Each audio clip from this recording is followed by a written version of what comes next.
All right, letting the song play out entirely. The Cornbread Man, Dave in the AM here at the Wolf Nation Network.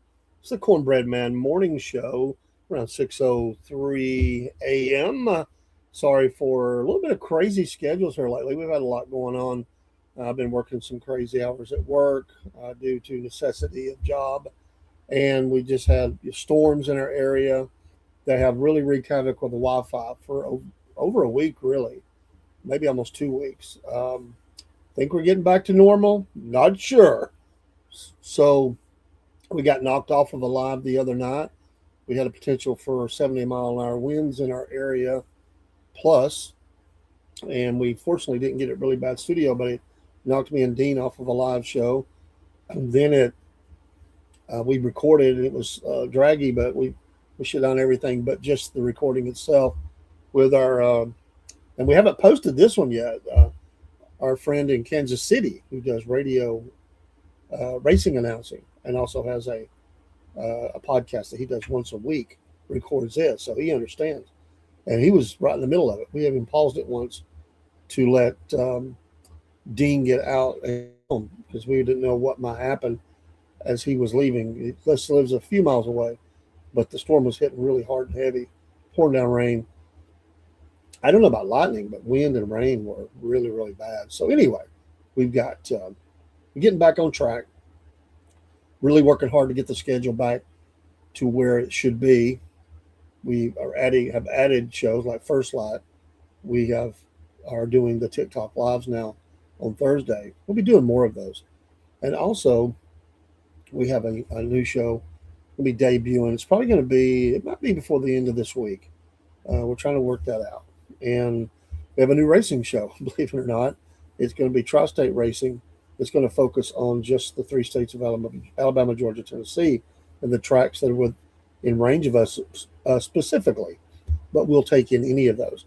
But we want to, with the Dirt Report, we'll go anywhere. We'll go to Canada. We'll go across the world. But with this one, we're going to focus just on the local tracks, the winners. We have a relationship with many of them, and building that all the time. And we wanted to focus on those tracks and hopefully build energy here in this area that we might even get a dirt track back in our town, which we so desperately need. We really do. And so that was something we really wanted to work on. But anyway, on this June 25th, now, boy, the month is almost over. July 4th is almost here. The big celebrations, America 250. Looking forward to seeing what's going on and what we're going to get out of that. I hope America needs celebration. We need celebration. It's been there's been a lot going on the last for years, but in the last few months, it'd be good celebration to come out. They're putting fencing around yesterday. The reflecting pole, the Lincoln reflecting pole. We've got Antifa terrorists that are doing harm. They found the lab. I don't know if you saw that. They found the lab where they were putting the chemicals together, growing their own algae, all this stuff that they could do to disrupt paint. And we're going to have to step it up. I mean, we have people, and just think these are homegrown terrorists. We can't blame this on Iran or China or anywhere else. Although those agents are here. We got our own homegrown talent, and we got the home team, so to speak, that's working against us, and we know that and have been for some time. But we got to step it up even more, and I think they are. I really think they are. But first of all, let's go to our verse of the day. Yes, always do that. Love this verse, Exodus 20:3. Love the picture. Thou shalt have no other gods before me. Exodus 20, verse number 3. I love that. What a beautiful picture. Pardon me. But that is awesome. Love that. Love the Lord.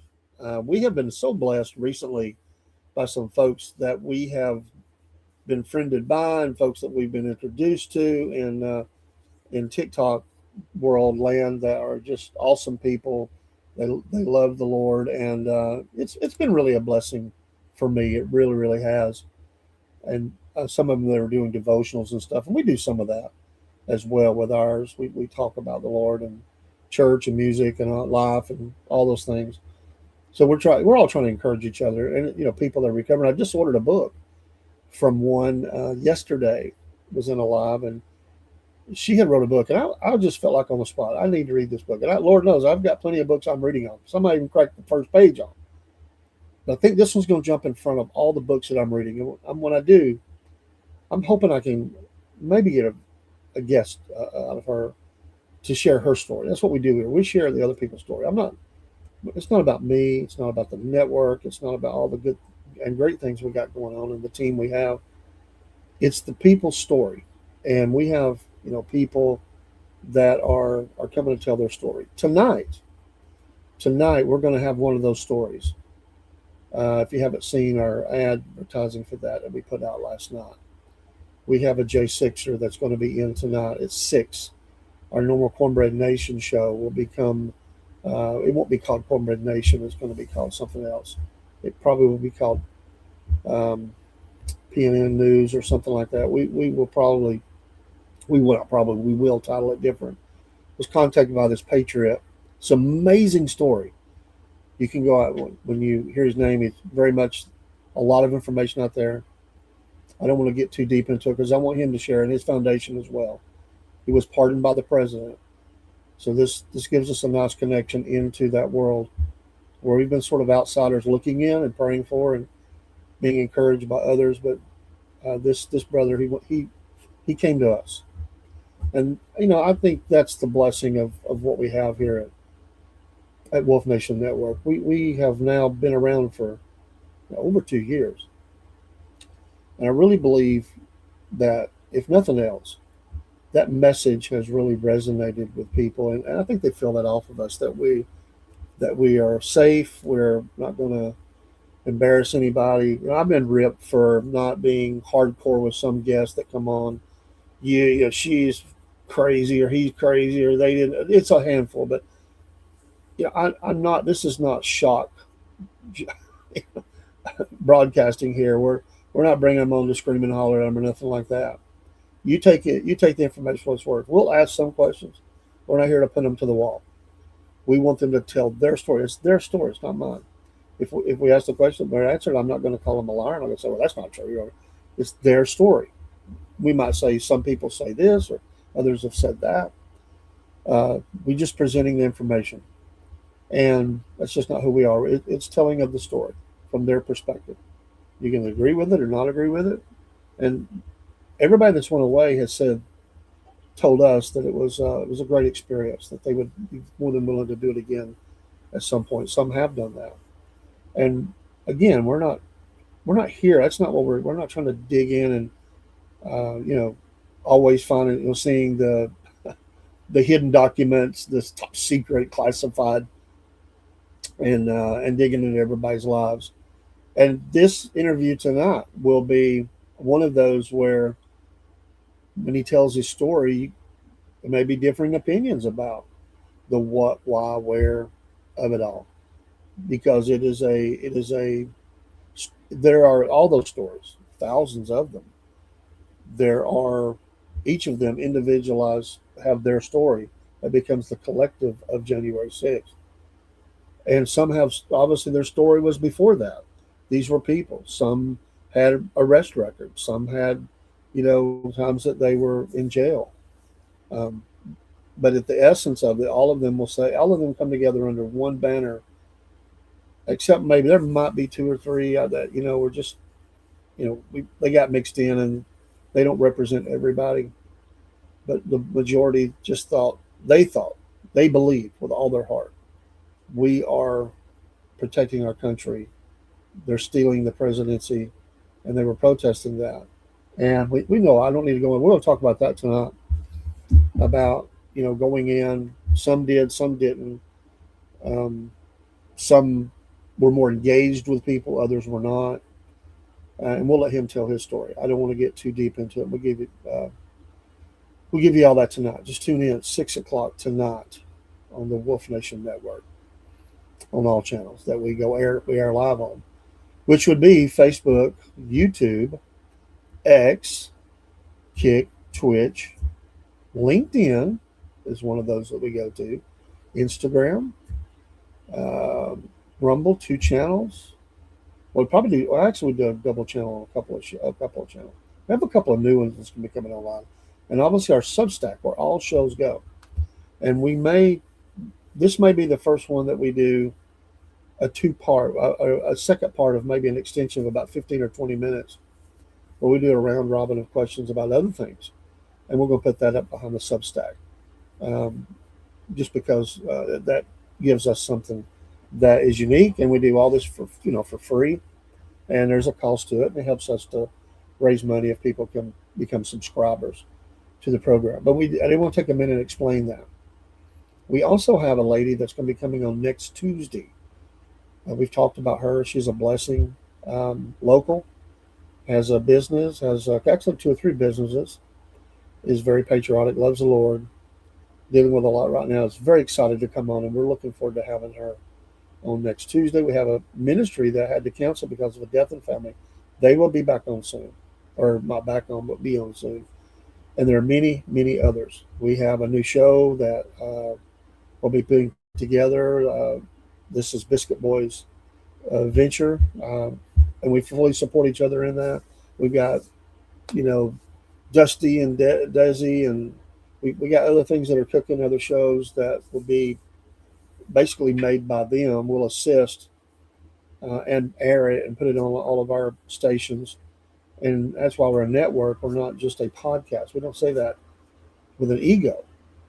I first said that, and I love the sound of it. Some people may take that the wrong way. That we're more than a podcast. We're a network. But we really are. We're a collection of podcasts. I struggled for a long time trying to come up with that. And I always explained it to people, and they didn't get it at first. And they would go, "Oh, I see." And it's like an umbrella that has all these different podcasts. There's a ministry side, there's a news side, there's a sports side, there's, author side. We do live things, outdoor side. I mean, we have all these different names, whether it's Wolf Nation, Cornbread Nation, Patriot Nation, and others that we have. That's now gives us, and Wolf Nation is one in itself. But Wolf Nation Network is the descriptor, which shows what we are. And I think it helps people now that they're seeing it. And I love to explain it because people say, I've had people on other lives that go, what do you mean by network? When I explain it, they go, "Oh, I see. Oh, I see." And so we're just trying to really become identified. We're working on some big things. We got a lot to get done, and we're growing and really we're blessed. It's all because of the Lord. It has nothing to do with anything that I'm doing or anybody else, other than just having passion about it and praying over what we're doing. And we're seeing tremendous growth in a lot of ways, and we believe it'll still be that. We're ready to take some next steps, and we're working on that. Bigger and better equipment, being able to just have all the things running, because we have so many different shows and stuff that we need to run, and then the opportunity to outsource to others that may want to use our network. Again, there's that word. We'll be multi-channel in the future. Right now, it's still what we call singular, although we have all these time slots that we can run. But in the future, it'll be a multi-channel, and that network will operate all of those. So it kind of gives you a little bit of indicator where we're thinking and where we're going. Anyway, all right, let's move along. Talked enough. Been off though. Got a lot to tell you. Birthdays today. We'll do a few. Some of these I'm not as familiar with, but the younger crowd might be. Some of them I am. Probably the older ones. Benson Boone, 23, pop singer. McKenna Grace, he was 23 today. 19 is McKenna Grace, 19. Nick Wilkins, 22. It's a TikTok star. You got to throw them things out there. Let's see here. George Michael, who obviously passed away in 2016. This is his birthday. He was born 2 years before me, 1963. Not quite 2 years, because I was May, he was June. So amazing talent. I don't agree with his lifestyle. That's for me, but it was his life, not mine. I'm not his judge. but amazing talent. People may not like you may not like his music, or you may love the music, but an amazing talent. Just massively successful in his time. Kate Hudson, 38. Let's see here. Ricky Gervais, 64. Well, he's made a name for himself. And I had a couple more. One more I thought for sure here. Anthony Bourdain. He died in 2018. The chef was born on this day. Sam Ryder, 36, R&B singer. And let's see, Dale Curry, 61, basketball player and father of those Curry brothers. Amazing talent in that family. Wow. It certainly was. I don't know who passed it to Dale, but very, very talented players, athletes. And let's see here. I thought I had one more, maybe not. Make sure I didn't miss anybody that I wanted to. I think that's good. I thought I missed one, but maybe not. It might have been on another day.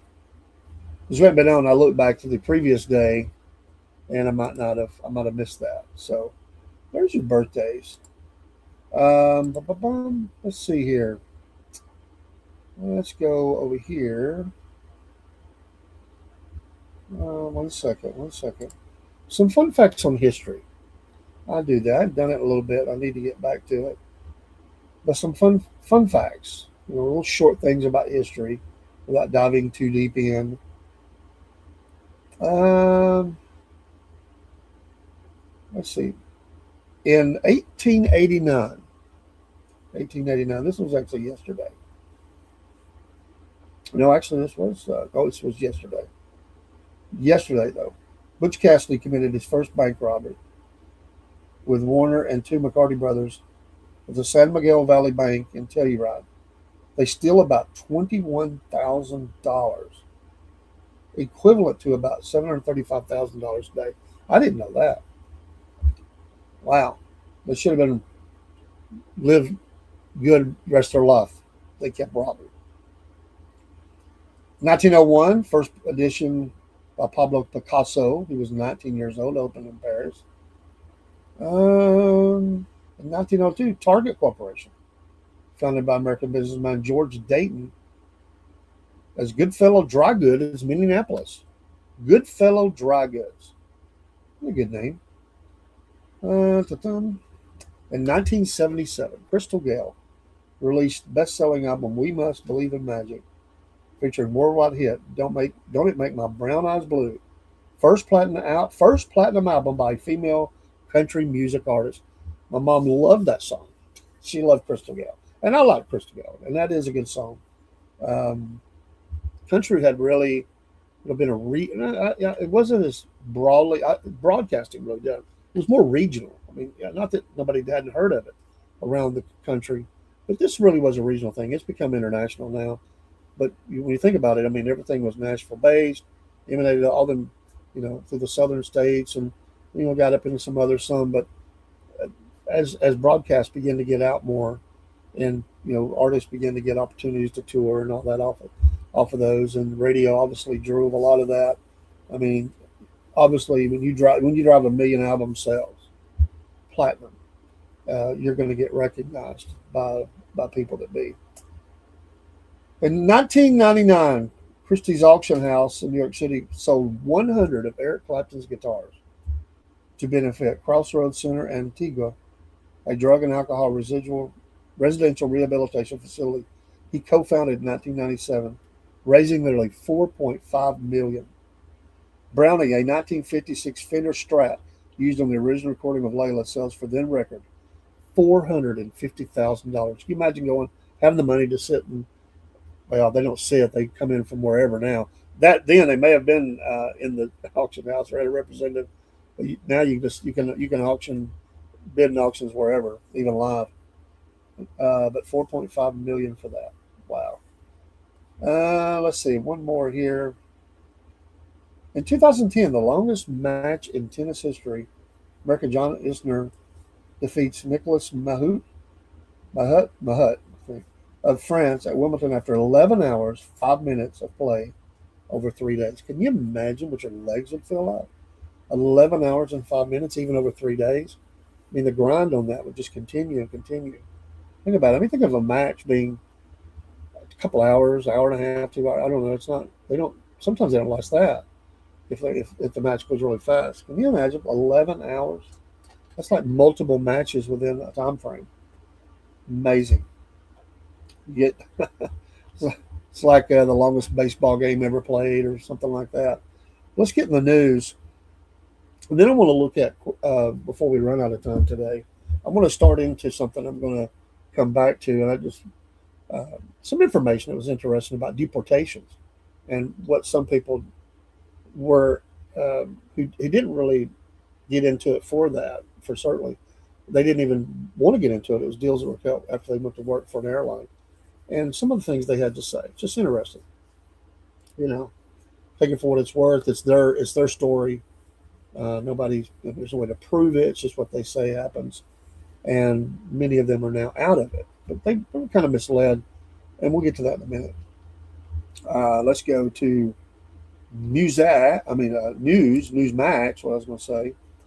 One of the things in the news, the president is clashing with Republicans on the SAVE Act. Iran and testy capital stop. Yesterday, he jolted, according to Newsmax, and this is an article by staff, I think. Yeah, I think it's just staff. Jolted Republicans during a fiery appearance at the U.S. Capitol on Wednesday, scrapping a housing bill signing ceremony.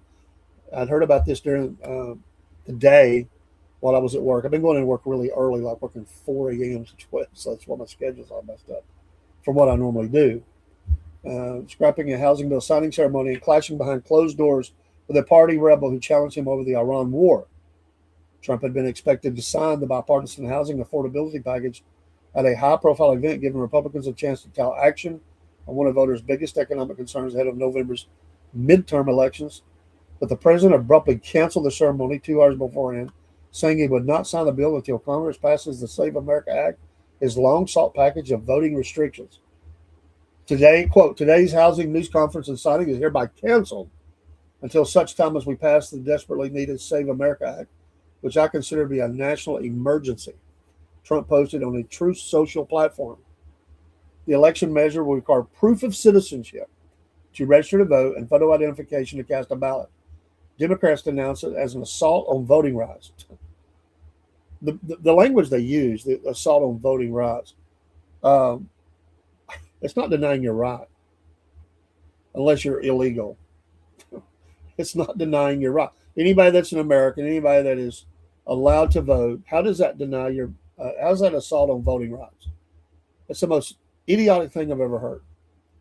That's that'd be like somebody saying that they wanted to fly a 747, but they never even flew a plane, and you're saying that would be an assault on their flying rights. I mean, or if you voted and or if you flew and you wasn't supposed to. While Trump claims it needed to protect elections, the bill is already stalled in the Senate, where Republican leaders have warned Trump it lacks the support needed to overcome the chamber's rules. Trump, who still regularly repeats his assertion that he won the 2020 election but was denied victory through fraud, kept pressing the issue as he went ahead with a lunch meeting with Senate Republicans. The gathering turned combative. Love it in those words. Means there's some cussing going on. When Trump challenged senators who had voted the previous day to rebuke him over the Iran war. Excuse me. 4 Republicans joined Democrats in adopting a largest symbolic resolution directing Trump to end hostilities with Iran or seek congressional authorization to continue them. Senator Bill Cassidy of Louisiana later told reporters that Trump asked why any Republican would support the measure. I stood and said, Bill Cassidy saying, you have not told the American people what's going on. I just get the feeling it's like, I know he's the president, but come on, with Barron and all, it has a little bit of that look of the mafia, It reminds me of the old movie. I can't help it, but Armed and Dangerous, John Candy. I'm sorry I have to run this rabbit. But He loses these police. It was a bad movie, but it was a great movie. I mean, it was bad but great. Usually, I kind of like that kind of movie a lot. But the imagery of, because I do some security, he loses his job. Him and Eugene Levy, they become security guards. It's the typical, just they're like surrounded by the typical idea of the Barty Five security guard. All these losers, you know, and there's a lot of mobster stuff going on. But they go into their orientation, which we do. That I work with orientation all the time. That's what we do in training. But they go in there and they get to the point where they're going to join the union. Remember that? They bring that. Well, I'm going to show that clip. They bring the two mobsters in. Yes, this is your union representatives. They start talking about the union, how much it's going to cost, and Eugene Levy keeps asking questions like, "Well, that seems a little excessive." I think it was like $9 a week. This is like early '80s or something. Pretty good amount for a check. $9. Was it a week or month? It was a week. It's been California. I believe is where it's supposed to be at. I forget exactly what he said, but it sounds a little excessive. You're really going to want to join the union because the benefits that you're going to get. And he asked the question like they're like looking at each other like, yes. Well, what if you don't want to join the union? And every security guard in there looks at him. And he's continuing on and what a great deal it is. And, it's, you're going to want to join, they keep pressing the issue. And then he goes to raise his hand again to say something. They're like, there's a word in there, paper. And he goes, do you have a pencil or whatever he said? And every guard in there's head went down there signing. The message was clear: sign or you don't get a job, and you might get worse than. I just have that image in my head. That's why I give you that. As he stands in front of Trump, it sounds like one of those where the president's looking around for Barron, like, and you just get an idea. I'm not saying he was there, but you're just getting an idea that he's taking a little tablet, writing down a name, like a nod. You have not told the American people what's going on. It was supposed to last 4 weeks. It's lasted 4 months. Oh, scathing. Our original objectives have not been achieved, and I want to know what's going on, Cassidy said, according to the Hill CNN. It's like,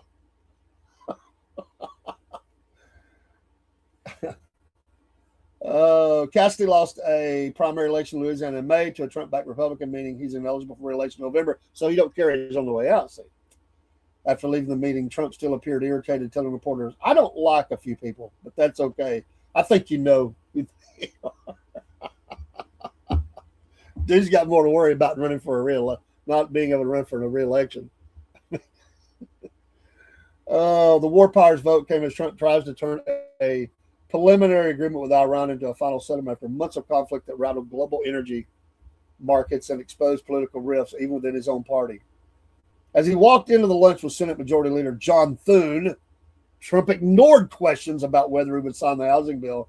Instead, volunteered that the Middle East, quote, war is going very well, and that Iran is making very big concessions. The housing bill passed Congress with broad bipartisan support, and that had been promoted by Republicans as a substantive achievement on the hot-button issue of affordability. It is aimed at boosting housing supply, easing construction rules, and expanding access to home ownership as high rents, elevated mortgage costs, and a shortage of homes weigh on Americans.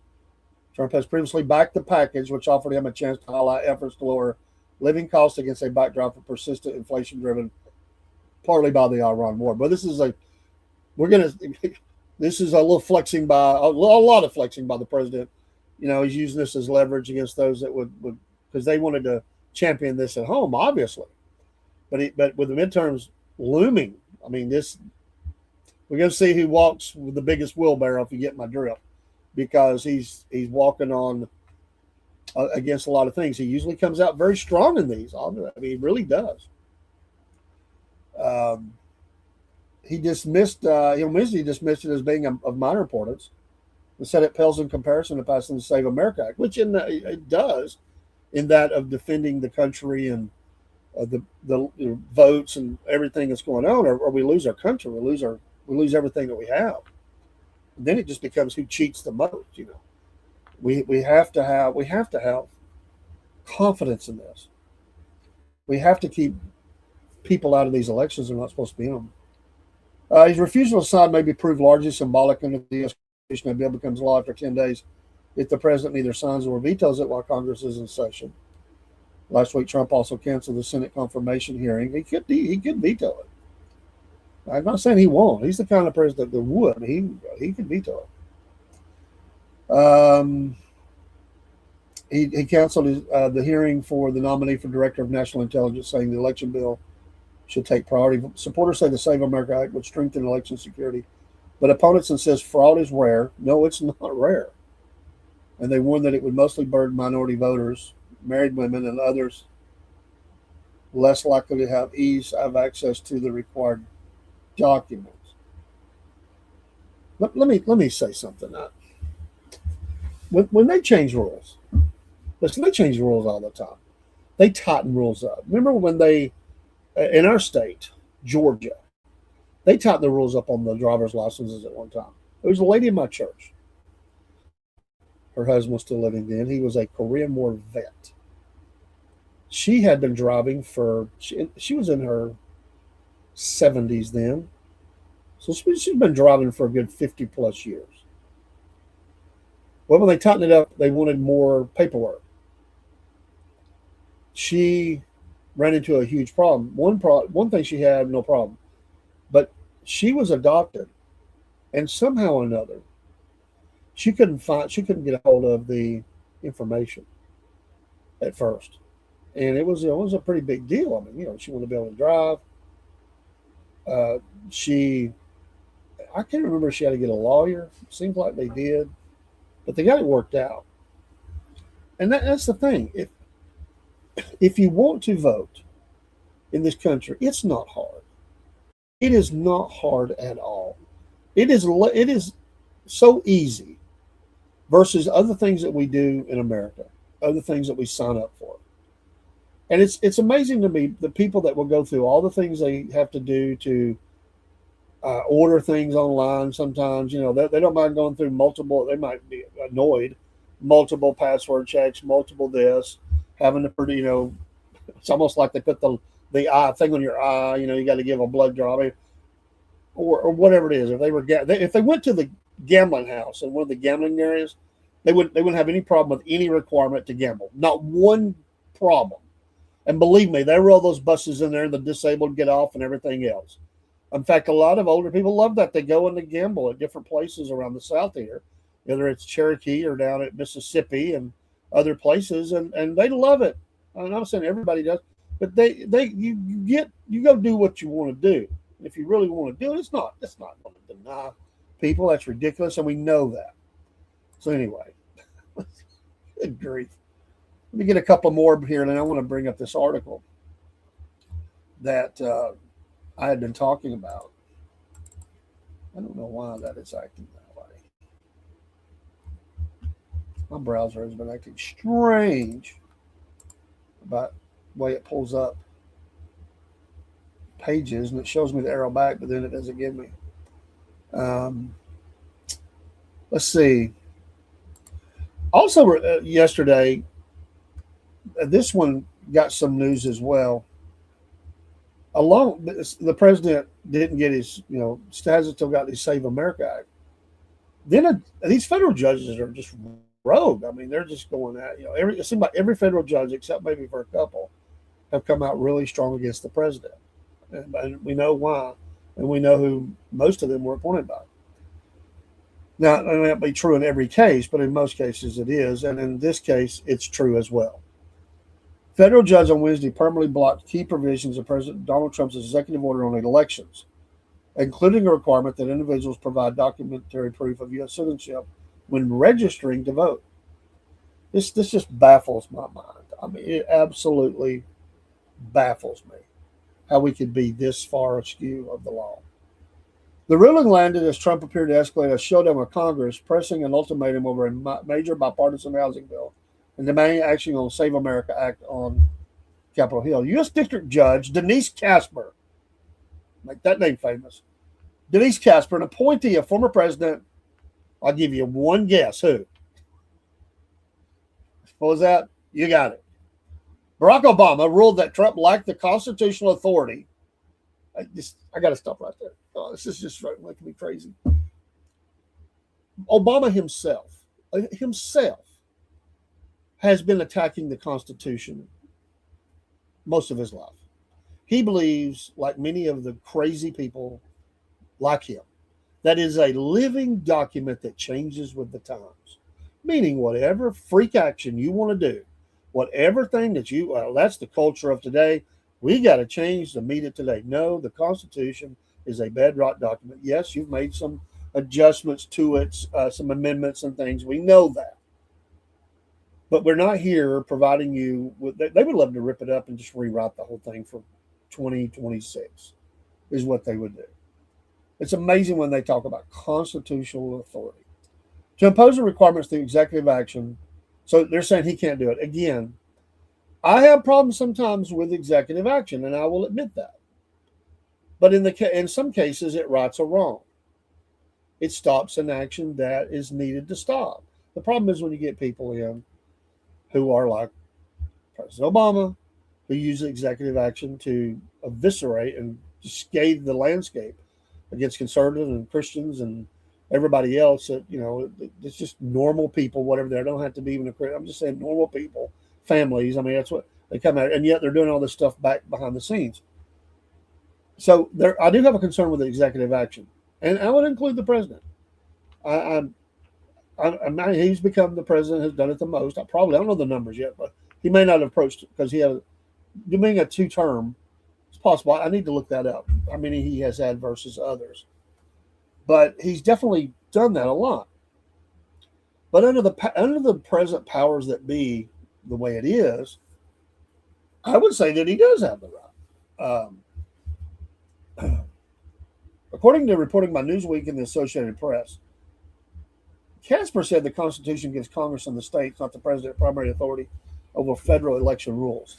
Again, though, he's the president of the United States, and that gives him far-reaching power in executive action to protect a right, to protect a steal, to protect fraud. It should, because getting things done through channels takes a long time. In this case, that would be a good use of executive action, because we have failed to follow it up with the proper and right laws. Because it should be. I mean, everybody that's normal knows that you shouldn't have illegals voting in your election. I mean, come on. No matter where they're from. In fact, I was talking to someone who is here on a work visa. Was asking them about that. They've been here for years. They're working towards their citizenship. They're here legally. They're not here illegally. They're here legally.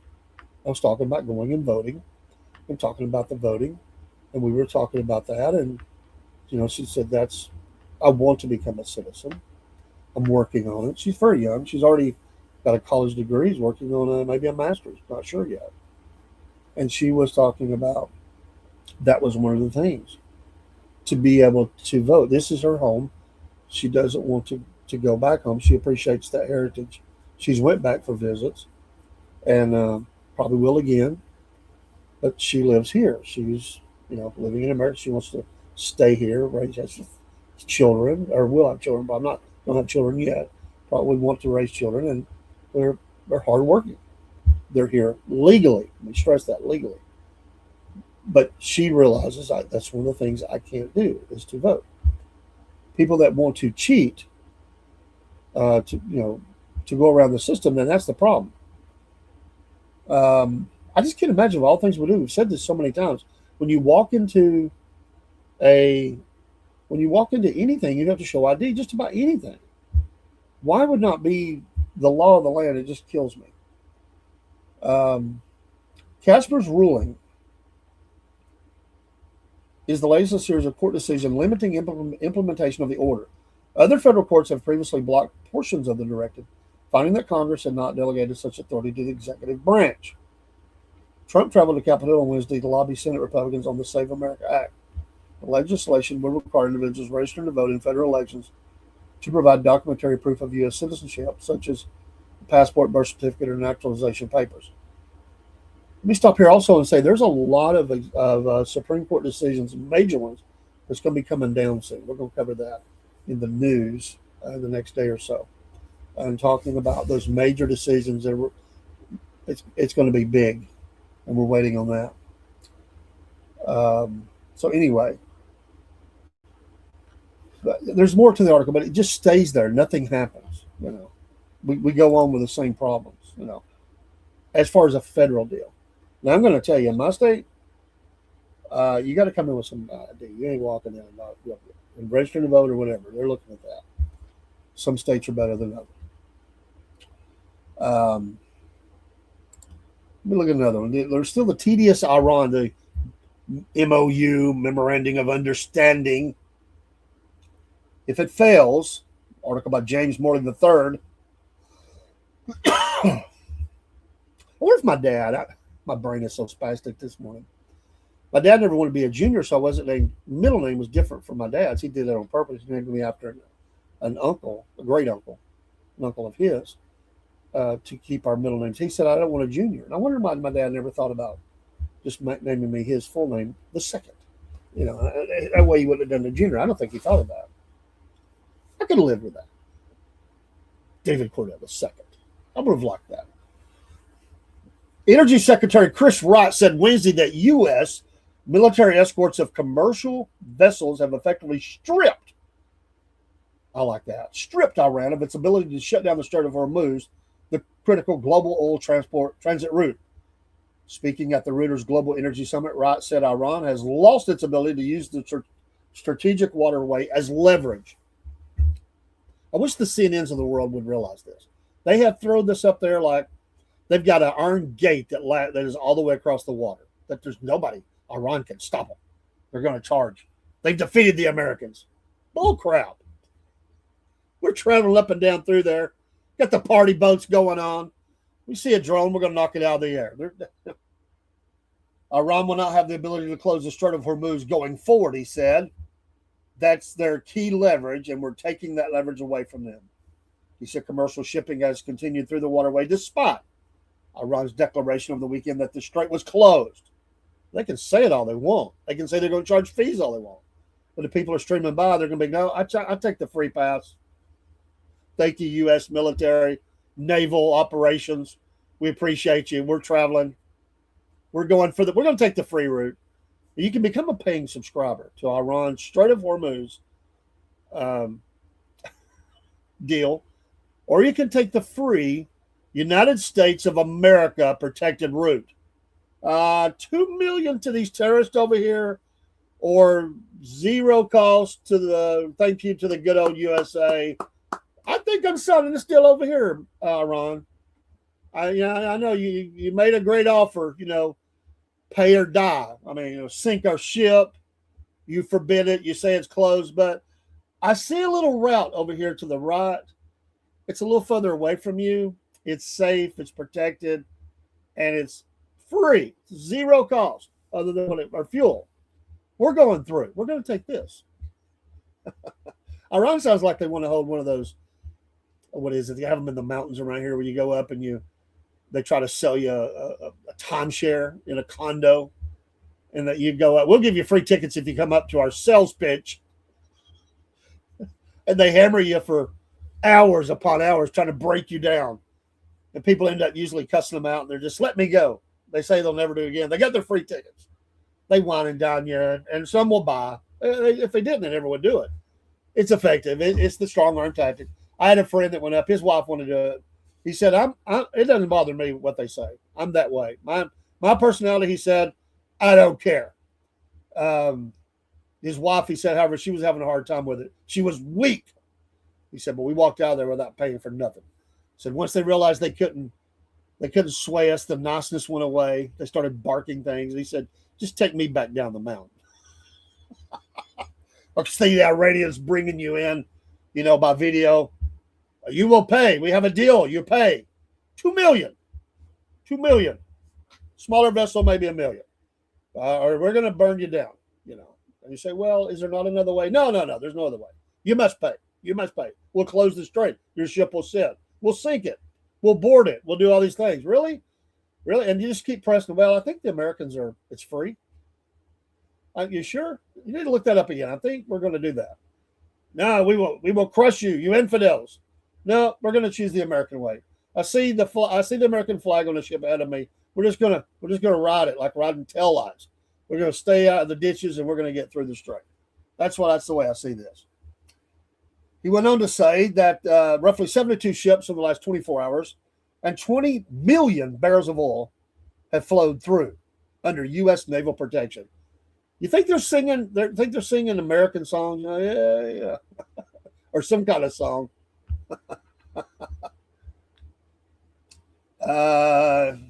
Anyway, they give some of the same old that's been going on. Wright also downplayed the significance of a 60-day U.S. sanctions waiver on Iranian oil exports, saying Tehran has yet to receive substantial economic benefits.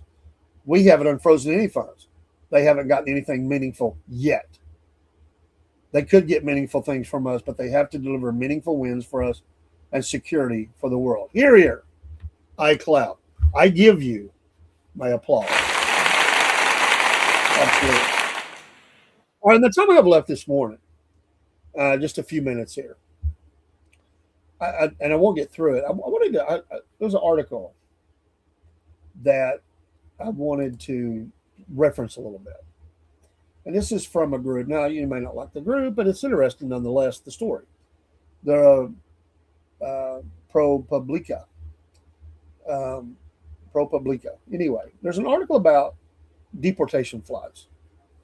And it's titled Inside ICE Air, Flight Attendants on Deportation Planes Say Disaster is, quote, only a matter of time. And there's a reason for that. Because when they deport them, there's some things that they do for the flight. We'll get to that in just a second.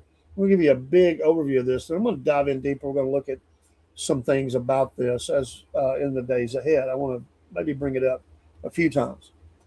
They had talked to a lady. I don't know if it's her real name. She doesn't work for this anymore, this group. But there was an airlines called the Global Crossing Airlines, or Global Crossing Airlines. They later became, I believe it was Global X, is what it became. I'll see that in a minute. Yeah, she's nicknamed Layla. She's not her real name because a lot of them didn't want to go on record for fear at the time when they did this that they would be fired or whatever.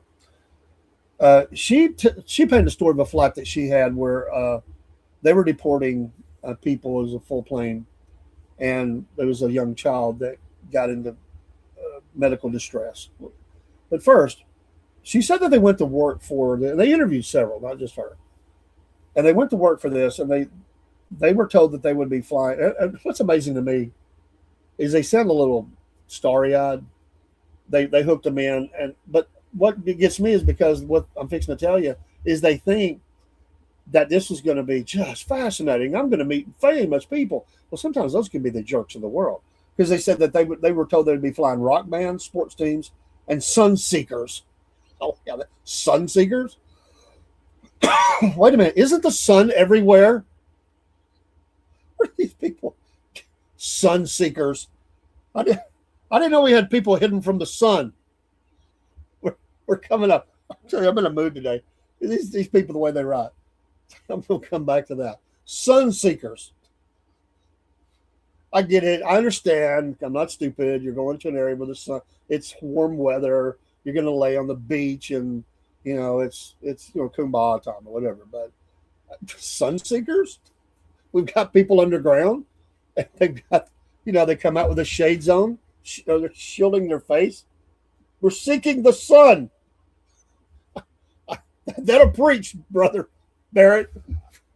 We're seeking the sun. S-O-N. Amen. Because there's a lot of people spiritually are in darkness, and they should be seeking the sun, but they're not. These are S-U-N, sun seekers. I've never come out and said, I'm looking in the daytime, maybe at night, see Mr. Moon, as I called him, my granddaughter. I'm looking for, I know it's there. I mean, it's 12 p.m. I mean, I should be seeing the sun. We get cloud cover. sometimes, but it's still daylight. You can still see. You still see in the sun. Sun seekers. I'm sorry. My brain is just jumping all over the place. Anyway, they were told they were going to have these fun flights, and they get to wear these pretty uniforms, and they get to wear a little pretty necktie thing that they got, and but they became what happened is this company got a federal contract to run federal deportation flights, and I get it on one hand, I get it. A lot of them were probably women. Don't take offense with me. A lot of flight attendants are. And unless you're really geared to that, listen, I don't like dealing with people in chains either. Because what they do is they shackle these people. I mean, their wrists, are shackled together, and then they have shackles to their ankles. I mean, they're shackled. They are fed some sort of food that's brought on. And that's the thing. And that's what I want to get to in this. It's just interesting, this interaction between federal agencies and who's really in charge on the flight. So they're shackled, and it became these flights. And really, the gist of all this, in the end, you don't have to do one dang thing. All you have to do is take care of the guards. And then they were mad about that. Like, we were supposed to be serving those on the plane. But no, we just started serving the guards. They use us like they're maids. Well, aren't you kind of doing that for the people on the flight anyway? Ma'am, can I get another vodka? Kind of thing. Don't they do that? I mean, there's some whininess in this article. I mean, even though the guards, because they told them not to look at them, to look down, not acknowledge them. They said some ignored it, and if someone said "Hola," they would say it back. They said, "We're not jerks." The safety concern was this. Flight attendants received training in how to evacuate passengers, but said they weren't told how to usher out detainees whose hands and legs were bound by shackles. So this is kind of an overview or a highlight of it. And again, I don't have time this morning to get deeply into it. But anyway, back to her story. Layla, the deportation flight was in the air over Mexico when chaos erupted in the back of the plane. A flight attendant recalled a little girl had collapsed. She had a high fever and was taking ragged, frantic breaths. The flight attendant, a young woman who went by the name Layla, said she grabbed the plane's emergency oxygen bottle and rushed past rows of migrants chained at the wrists and ankles to reach the girl and her parents. Mother and father were on the flight. But then Layla was accustomed to the hard realities of working charter flights for immigration and customs enforcement, ICE. She had learned to obey instructions not to look the passengers in the eyes, not to greet them or ask about their well-being, but until the girl collapsed, Layla had managed to escape any emergencies. She worked for this group called Global Crossing Airlines, which later became Global X. And 2 weeks ago, it helped. This company was using them, or this airlines, to fly hundreds of Venezuelans to El Salvador, despite they say, again, you got to understand how their direction are coming from. A federal order on blocking deportation is still happening. So even from this side, or liberal side, you're hearing, because I think this is maybe a liberal thing, but it's got some interesting things in it. That's why I want to share it. Anyway, they fear it's going to become a full-blown constitutional crisis. Anyway, they go through some things about all these migrants and things. But I wanted to get to, so anyway, the girl's oxygen level, saturation level was 70%. Low compared with a healthy person's 95 or higher. That is low. Her temperature was 102.3. The flight had a nurse on contract who worked alongside its security guards.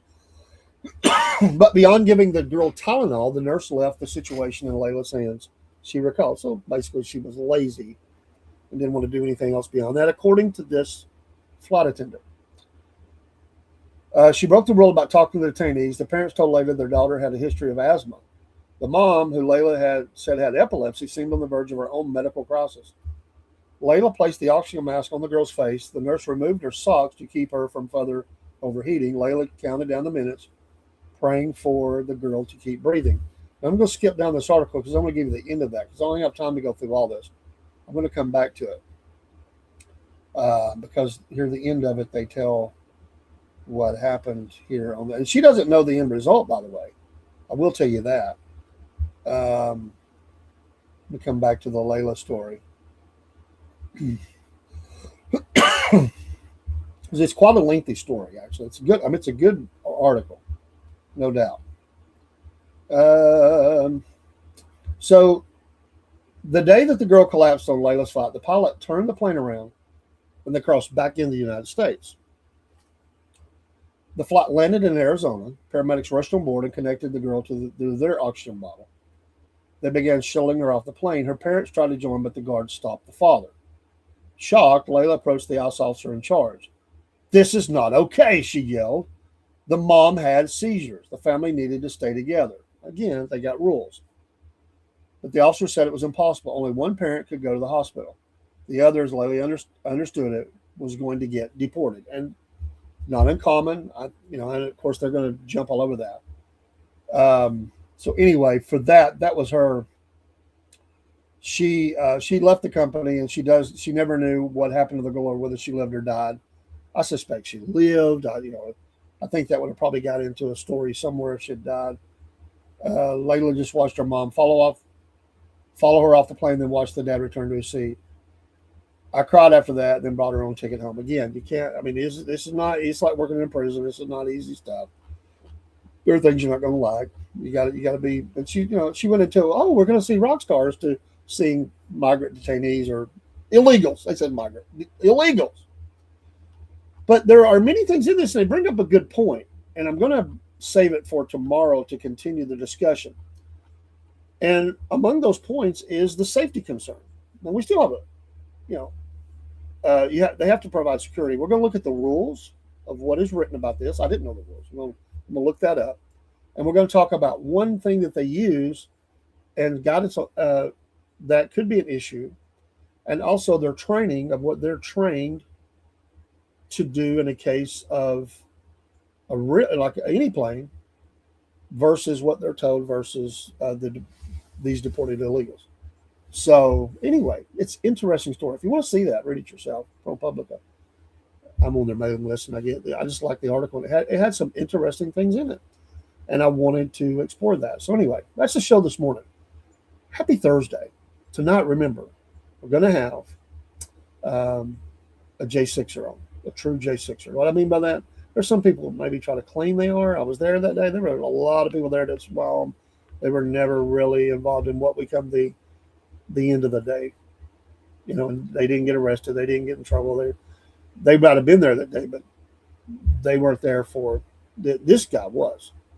And he did spend time in prison. In fact, he was given 7 years, if I remember right. And he was pardoned by the president. I want to let him tell his story again tonight.